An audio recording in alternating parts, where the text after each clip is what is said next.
8ನೇ ತರಗತಿ ವಿದ್ಯಾರ್ಥಿಗಳಿಗೆ age allrounder ಚಾನಲ್ಗೆ ಸ್ವಾಗತ. ಈಗ ನಿಮ್ಮ FA1 ಮೊದಲನೇ ರೂಪಣಾತ್ಮಕ ಪರೀಕ್ಷೆ ಅಥವಾ ರೂಪಣಾತ್ಮಕ ಪರೀಕ್ಷೆ 1 ಇದರ ಪ್ರಶ್ನೆ ಪತ್ರಿಕೆ ಮತ್ತು ಉತ್ತರಗಳನ್ನು ನೋಡೋಣ. ನೋಡಿ, 8ನೇ ತರಗತಿಯ ದ್ವಿತೀಯ ಭಾಷೆ ಕನ್ನಡ, ಅಂಕಗಳು 20. ಮೊದಲನೇಗೆ ಏನು ಕೇಳಿದ್ದಾರೆ?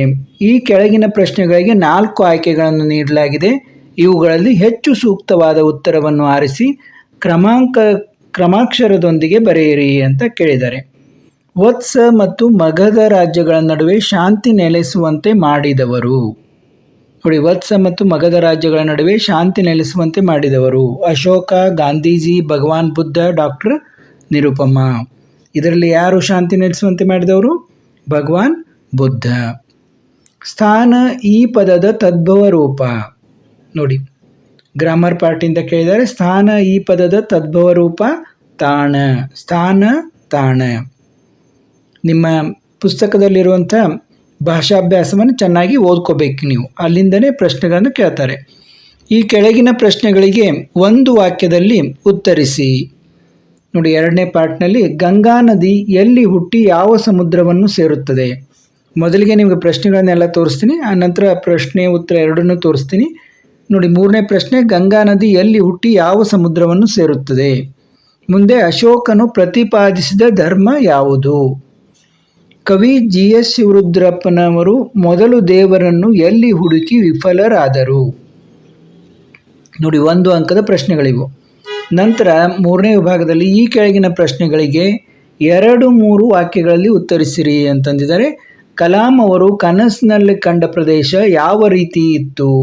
ನೋಡಿ, ಅವರು ಕನಸಿನಲ್ಲಿ ಕಂಡಂಥ ಪ್ರದೇಶ ಯಾವ ರೀತಿ ಇತ್ತು? ಕವಿ RV ಭಂಡಾರಿ ಅವರು ಹಾರಿದ ಹಕ್ಕಿಗಳು ಕವಿತೆಯ ಮೂಲಕ ಯಾವ ಸಂದೇಶ ನೀಡಿದ್ದಾರೆ? ನೋಡಿ, ಇವನ್ನೆಲ್ಲ 2-3 ವಾಕ್ಯಗಳಲ್ಲಿ ಬರಿಬೇಕು ನೀವು. ಆಮೇಲೆ ಒಂದು ಕವಿ ಕೃತಿ ಇದನ್ನು ಕೊಟ್ಟಿದ್ದಾರೆ ನೋಡಿ, 4ನೇ ಭಾಗದಲ್ಲಿ ಈ ಕೆಳಗಿನ ಕವಿ ಸಾಹಿತಿಯ ಜನ್ಮಸ್ಥಳ, ಕಾಲ, ಕೃತಿ ಮತ್ತು ಪ್ರಶಸ್ತಿಗಳನ್ನು ಕುರಿತು ವಾಕ್ಯ ರೂಪದಲ್ಲಿ ಬರೆಯಿರಿ ಎಂದಿದ್ದಾರೆ. ಇದಕ್ಕೆ 3 ಮಾರ್ಕ್ಸ್. ನೋಡಿ, 3 ಅಂಕ ಇದಕ್ಕೆ. ಡಾಕ್ಟರ್ ನಿರುಪಮ ಅವ್ರ ಬಗ್ಗೆ ಜನ್ಮಸ್ಥಳ ಬರಿಬೇಕು, ಕಾಲ, ಕೃತಿ, ಪ್ರಶಸ್ತಿಗಳ ಬಗ್ಗೆ ಬರಿಬೇಕು. ಈ ಮೇಗಿನ ಪ್ರಶ್ನೆಗಳಿಗೆಲ್ಲ 2 ಅಂಕ. ಇವೆಲ್ಲ 1 ಅಂಕದ ಪ್ರಶ್ನೆಗಳು. ಮೇಲಿನೂ ಕೂಡ 1 ಅಂಕದ ಪ್ರಶ್ನೆಗಳು. ಈ ಕೆಳಗಿನ ಹೇಳಿಕೆಗೆ ಸಂದರ್ಭದೊಡನೆ ವಿವರಿಸಿ. ನೋಡಿ, ಒಂದು ಸಂದರ್ಭ ಕೇಳಿದ್ದಾರೆ, ಅದಕ್ಕೂ ಕೂಡ 2 ಅಂಕ. ನಾವು ನಿಜಕ್ಕೂ ಅದೃಷ್ಟ ಮಾಡಿರಬೇಕು. ಈ ಪದ್ಯಭಾಗವನ್ನು ಪೂರ್ಣಗೊಳಿಸಿ. ನೋಡಿ, ಪದ್ಯಭಾಗ ಪೂರ್ಣಗೊಳಿಸ್ಲಿಕ್ಕೂ ಕೂಡ 2 ಅಂಕ. ಇಲ್ಲಿ ಎಲ್ಲೋ ನಮ್ಮೊಳಗೆ ಅಥವಾ ಎಲ್ಲಿದೆ ನಾಲಿಗೆಗೆ 2 ಒಂದು ಪ್ಯಾರಾಗ್ರಾಫ್ ಕೊಟ್ಟಿದ್ದಾರೆ, ಪಂಕ್ತಿಗಳನ್ನು. ಅವನ್ನ ನೀವು ಪೂರ್ಣ ಮಾಡಬೇಕು. ಅದರಲ್ಲಿ ಒಂದು ಯಾವುದನ್ನು ಆದರೂ ಪೂರ್ಣ ಮಾಡಬೇಕು. ಕೊನೆಗೆ ನೋಡಿ, ಈಗ ಕೆಳಗಿನ ಪ್ರಶ್ನೆಗೆ 4-5 ವಾಕ್ಯಗಳಲ್ಲಿ ಉತ್ತರಿಸಿರಿ ಎಂದಿದ್ದಾರೆ. ಆ್ಯಕ್ಚುಲಿ ಇದು ಪತ್ರ ಬರಹ ಇದೆ. ನಿಮ್ಮ ವಿದ್ಯಾಭ್ಯಾಸ ಪ್ರಗತಿಯನ್ನು ಕುರಿತು ನಿಮ್ಮ ತಂದೆಯವರಿಗೆ ಒಂದು ಪತ್ರ ಬರೆಯಿರಿ, ಅಥವಾ ನಿಮ್ಮನ್ನು ಧಾರವಾಡದ ಜವಾಹರ್ ನವೋದಯ ಶಾಲೆಯ ಚಿನ್ಮಯ GM ಎಂದು ಭಾವಿಸಿಕೊಂಡು 2 ದಿನ ರಜೆ ಕೋರಿ ನಿಮ್ಮ ಶಾಲೆಯ ತರಗತಿ ಶಿಕ್ಷಕರಿಗೆ ಒಂದು ರಜಾ ಅರ್ಜಿ ಬರೆಯಿರಿ. ನೋಡಿ, ಯಾವುದಾದ್ರೂ ಒಂದು ನಿಮಗೆ ಏನು ಅನುಕೂಲ ಅನಿಸ್ತದಲ್ಲ ಅದನ್ನು ಬರೆಯಿರಿ ಅಂತ ಕೇಳಿದ್ದಾರೆ. ಇದಕ್ಕೂ ಕೂಡ 4 ಅಂಕ. ನೋಡಿ, ಮೊದಲನೇ ಪ್ರಶ್ನೆ ಏನು ಕೇಳಿದ್ರು? ಗಂಗಾ ನದಿ ಎಲ್ಲಿ ಹುಟ್ಟಿ ಯಾವ ಸಮುದ್ರವನ್ನು ಸೇರುತ್ತದೆ ಅಂತ ಕೇಳಿದರು. ಇಲ್ಲಿ ನೋಟ್ಸ್ನಿಂದ ತೋರಿಸ್ತಾ ಇದ್ದೀನಿ ನಾವು ಉತ್ತರಗಳನ್ನು. ಗಂಗಾ ನದಿ ಹೇಮಕೂಟ ಪರ್ವತದಲ್ಲಿ ಹುಟ್ಟಿ ಬಂಗಾಳ ಸಮುದ್ರವನ್ನು ಸೇರುತ್ತದೆ. ಹೇಮಕೂಟ ಪರ್ವತದಲ್ಲಿ ಹುಟ್ಟಿ ಬಂಗಾಳ ಸಮುದ್ರವನ್ನು ಸೇರುತ್ತದೆ. ನೋಡಿ, ಮುಂದಿನ ಪ್ರಶ್ನೆ ಏನು ಕೇಳಿದ್ರು? ಅಶೋಕನು ಪ್ರತಿಪಾದಿಸಿದ ಧರ್ಮ ಯಾವುದು? ಅಶೋಕನು ಪ್ರತಿಪಾದಿಸಿದ ಧರ್ಮ ಅಹಿಂಸಾ ಧರ್ಮ. ಯಾವ ಧರ್ಮ? ಅಹಿಂಸಾ ಧರ್ಮ. ನೋಡಿ, ಮುಂದಿನ ಪ್ರಶ್ನೆ ಏನಿತ್ತು? ಕವಿ GS ಶಿವರುದ್ರಪ್ಪನವರು ಮೊದಲು ದೇವರನ್ನು ಎಲ್ಲಿ ಹುಡುಕಿ ವಿಫಲರಾದರು?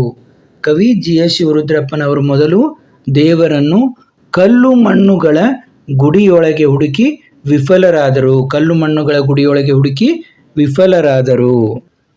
ಕಲಾಂ ಅವರು ಕನಸಿನಲ್ಲಿ ಕಂಡ ಪ್ರದೇಶ ಯಾವ ರೀತಿ ಇತ್ತು ಅನ್ನೋದು ಪ್ರಶ್ನೆ. ಕಲಾಂ ಅವರು ಕನಸಿನಲ್ಲಿ ಮರುಭೂಮಿಯನ್ನು ಕಂಡರು. ಏನನ್ನು ಕಂಡರು ಅವರು? ಮರುಭೂಮಿಯನ್ನು ಕಂಡರು. ಅವರ ಸುತ್ತ ಎತ್ತ ನೋಡಿದರು ಬರೀ ಮರಳು, ಮೈಲುಗಟ್ಟಲೆ ಮರಳು, ದೂರ ದಿಗಂತದವರೆಗೂ ಮರಳು. ಆಗಸದಲ್ಲಿ ಪೂರ್ಣಚಂದ್ರ, ಮರಳುಗಾಡಿನುದ್ದಕ್ಕೂ ಹಾಲು ಬೆಳದಿಂಗಳು. ಇದು ಕಲಾಂ ಅವರು ಕನಸಿನಲ್ಲಿ ಕಂಡ ಪ್ರದೇಶ ಯಾವ ರೀತಿ ಇತ್ತು ಅನ್ನೋದು. ಇನ್ನು ಮುಂದಿನ ಪ್ರಶ್ನೆ ಇತ್ತು, ಕವಿ RV ಭಂಡಾರಿಯವರು ಹಾರಿದ ಹಕ್ಕಿಗಳು ಕವಿತೆಯ ಮೂಲಕ ಯಾವ ಸಂದೇಶ ನೀಡಿದ್ದಾರೆ? ಸಮೃದ್ಧ ನಾಡಿನಲ್ಲಿ ಸುಖ ಸಂತೋಷದಿಂದ ಸ್ವಚ್ಛಂದವಾಗಿ ದುಡಿಯುವವರಿಗೆ ತೊಂದರೆಗಳಾದರೆ ಅವರು ಸುಖದ ನೆಲೆಯನ್ನು ಹುಡುಕಿಕೊಂಡು ಬೇರೆಡೆ ಹೋಗುತ್ತಾರೆ. ಇದರಿಂದ ಸಮೃದ್ಧ ನಾಡನ್ನು ಕಟ್ಟಲು ಸಾಧ್ಯವಿಲ್ಲ. ಆದ್ದರಿಂದ ವ್ಯವಸ್ಥೆಗಳು, ಸಂಪನ್ಮೂಲಗಳು ಸರ್ವರ ಹಿತವನ್ನು ಕಾಪಾಡುವಂತಿರಬೇಕು ಎಂಬ ಸಂದೇಶವನ್ನು ಕವಿ ಈ ಪದ್ಯದ ಮೂಲಕ ನೀಡಿದ್ದಾರೆ. ಇದು ಹಾರುವ ಹಕ್ಕಿಗಳು ಅನ್ನೋ ಪದ್ಯದ ಮೂಲಕ ಕವಿ RV ಭಂಡಾರಿಯವರು ಕೊಟ್ಟಿರುವಂಥ ಸಂದೇಶ. ನೋಡಿ, ಮುಂದಿನ ಪ್ರಶ್ನೆ, ಡಾಕ್ಟರ್ ನಿರುಪಮ ಅವರ ಜನ್ಮಸ್ಥಳ, ಕಾಲ, ಕೃತಿ ಮತ್ತು ಪ್ರಶಸ್ತಿಗಳ ಬಗ್ಗೆ ತಿಳಿಸ್ರಿ ಅಂತಂದಿದ್ದಾರೆ. ಇಲ್ಲಿ ನೋಡಿ, ಡಾಕ್ಟರ್ ನಿರುಪಮ ಅವರು 1933ರಲ್ಲಿ ತುಮಕೂರು ಜಿಲ್ಲೆಯ ಕೊರಟಗೆರೆ ತಾಲೂಕಿನ ಹೊಳವನಹಳ್ಳಿಯಲ್ಲಿ ಜನಿಸಿದರು.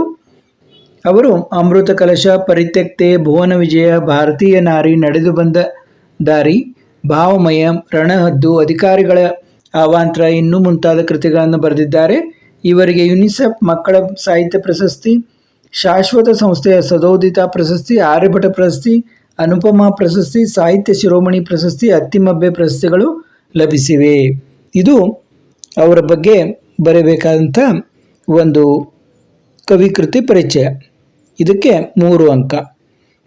ಇನ್ನು ಮುಂದಿನ ಪ್ರಶ್ನೆ ನೋಡೋಣ. ನೋಡಿ, ಮುಂದಿನ ಪ್ರಶ್ನೆ ಏನಿದೆ, ಒಂದು ಸಂದರ್ಭದೊಡನೆ ವಿವರಿಸಿರಿ. ನಾವು ನಿಜಕ್ಕೂ ಅದೃಷ್ಟ ಮಾಡಿರಬೇಕು. ಈ ವಾಕ್ಯವನ್ನು APJ ಅಬ್ದುಲ್ ಕಲಾಂ ಅವರು ಬರೆದಿರುವ ಪ್ರಜ್ವಲಿತ ದೀಪಗಳು ಎಂಬ ಕೃತಿಯಿಂದ ಆಯ್ದ ಕನಸು ಮತ್ತು ಸಂದೇಶ ಎಂಬ ಗದ್ಯ ಭಾಗದಿಂದ ಆರಿಸಿಕೊಳ್ಳಲಾಗಿದೆ. ಈ ಮಾತನ್ನು APJ ಅಬ್ದುಲ್ ಕಲಾಂರವರು ಹೇಳಿದ್ದಾರೆ.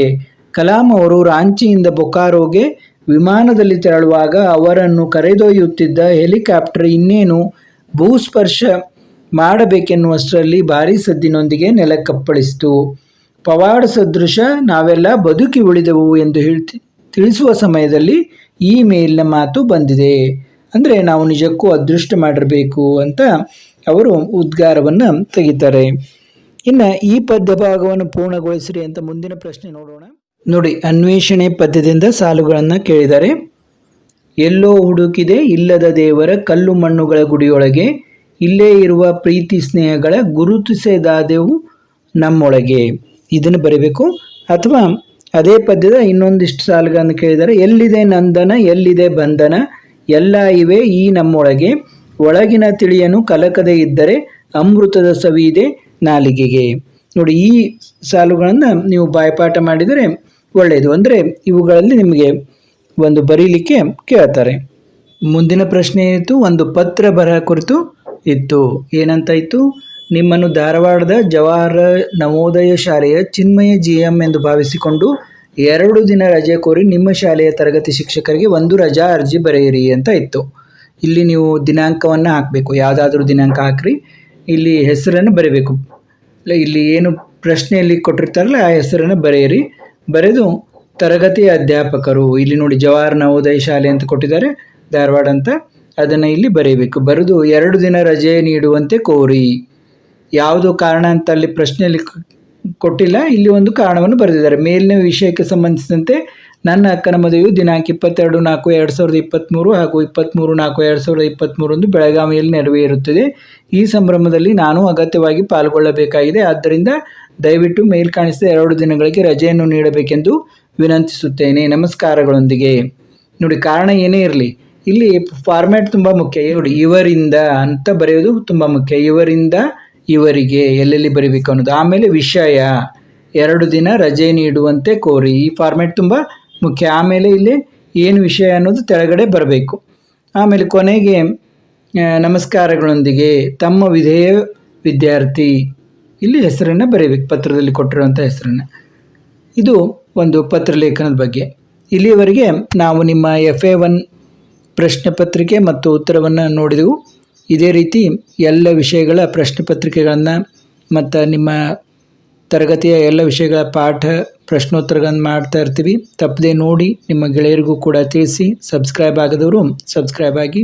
ಎಲ್ಲರಿಗೂ ವಂದನೆಗಳು.